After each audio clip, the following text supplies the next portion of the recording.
Hey there, Grumpy Old Fart here. Due to YouTube's changing quote-unquote community standards, I created a channel called Grumpy Old Fart over on Rumble, a free speech alternative to YouTube. You can see all of my stuff over there, including my political and social commentary, as well as my current events videos. The links to my YouTube and Rumble channels, as well as links to let you order my books, are in the description of this video. If you enjoy my content, please like, share, subscribe, and comment. I welcome your comments, even if you disagree with me. Now, on with the video.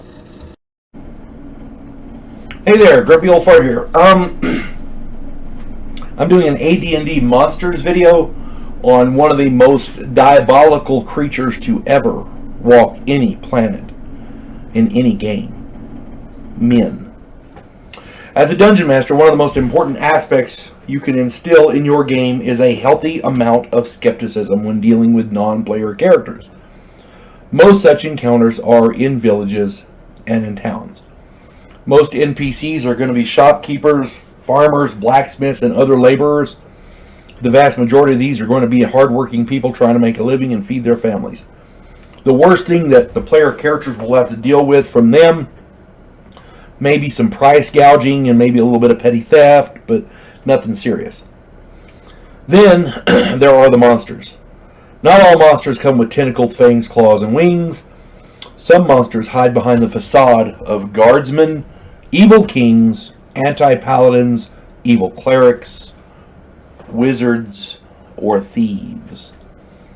Those encounters are bad enough. But this video is dealing with encounters with men outside villages and towns. Here's where the real dangers exist. In most D&D worlds, the settled and civilized areas are exactly that, civilized. When you're in a town, there's guardsmen, there's law and order. You know, that may not be the law and order you're used to here in America, but if you steal something, the guards are going to thump you. If you do it enough, they'll take more drastic action. If you kill somebody, you stand trial for it, whatever that legal system is. When you're out and about between the cities, out in the frontier or outside of civilization, this is where the real dangers exist. Men are found in the Advanced Dungeons & Dragons Monster Manual on pages 66 through 69. Merchants and pilgrims are listed on page 69. Those are the most peaceful ones that are listed as monsters. The rest of the entries listed on these pages comprise potentially the most dangerous monsters in the game. The men listed in this section, bandits, brigands, berserkers, buccaneers, pirates, cavemen, tribesmen, dervishes, and nomads, are potentially dangerous because they belong to a group that is at the top of the food chain. Dragons, orcs, undead, drow, reptiles, hobgoblins, hydras, gargoyles, dinosaurs, and the like are dangerous, to be sure, but we know they're dangerous. Their dangers are obvious. Men can pretend to be friendly and then betray the player characters. Men can think like the player characters. Men can use tactics, military tactics, and strategy. They can reason out what the player characters will do in a given situation. Men can have a plethora of motives besides hunger and treasure. When you're dealing with men, you get into politics. You get into treasure hunts and outright greed, and it's ridiculous. To the best of my knowledge, men are the only species in the game who enslave other men. Orcs don't generally make slaves of other orcs. Elves, dwarves, and humans, yes. But other orcs, no. You see what I'm saying? Men have political motivations, congruent with the player characters. Certainly dwarves, elves, drow, and even orcs have their own political motivations, and some of them very, very crude, of course. But only men are motivated by politics that encompass other men. The evil king can hire bandits, brigands, buccaneers, dervishes, nomads, and even tribesmen to further his ends.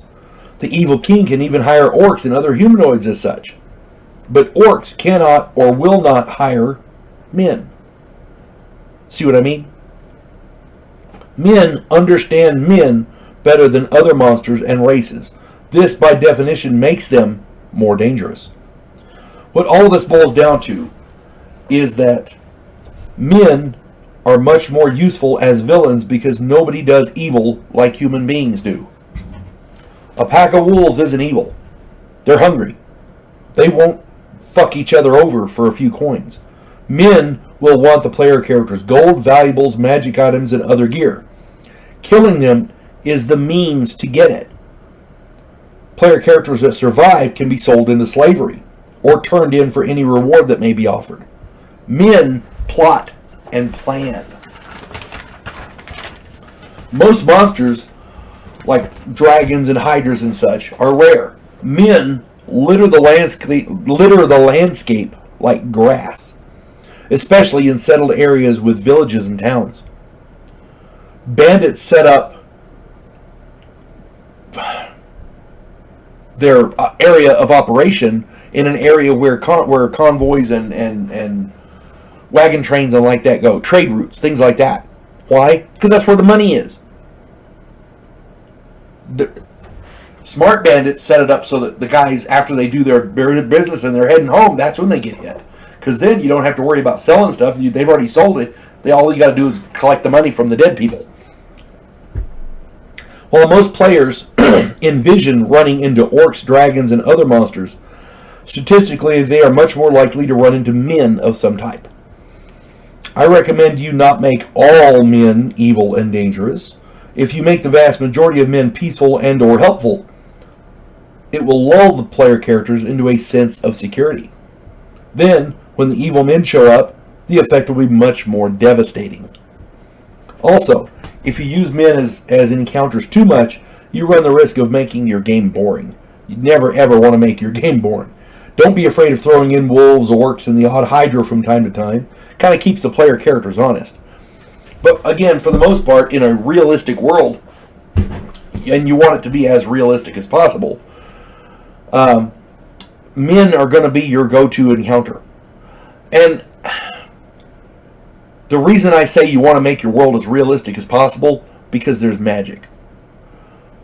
If everything in the world is magic, magic loses its interest. It becomes less impressive. If your world is more realistic, when somebody does magic, it's actually impressive. You see what I'm saying? There's mystery to it. There's, ooh, what did he do? You know, that kind of thing. Now, years ago I ran a game where the player characters were pursued by an evil commander and his company of fighters. One of the player characters apparently had an item which located a map that the commander wanted for whatever reason. The player characters had no idea he had it. The player didn't know he had it. The pursuit lasted months. Okay?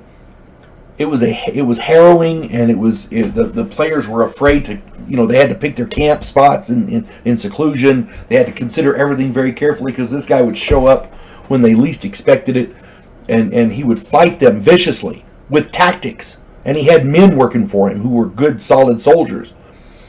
This guy wanted that map for a reason, and the item that this player had located that map for him, and he wanted that. He wanted it bad. Turns out, in the course of the game, they never found out what the map was. They never even found out about the map. All they knew is this guy wanted that player character dead for some reason. That's all they knew. And they were doing everything they could to avoid it. They finally ended up jumping ship and going to a different continent. They lost him that way because you can't track over the ocean. But, that it created a plot diversion. It created guesswork. It created mystery in the game. And I didn't use a dragon to do it. I used a guy, a man. You see what I'm saying? When you're designing your adventures, don't be afraid to put men in there. Men can be just as dangerous as any monster, even more so because they're men. Just keep that in mind. And again, I'm not saying this is how you have to play your game, how you have to run your game as a dungeon master, but you'd be surprised how effective men can be as monsters. That's all I'm saying. Hope this finds everybody well. Hope you enjoy playing Dungeons & Dragons. Ha! You folks have a good one. God bless one and all. Clarissa Lowe, a historian from the future. Delmore Kane, a Civil War veteran turned outlaw. This oddball pairing faces a conspiracy of epic proportions spanning the centuries. If you like action and adventure westerns with a splash of science fiction and fantasy, check out my book series Drifters and their ongoing adventures.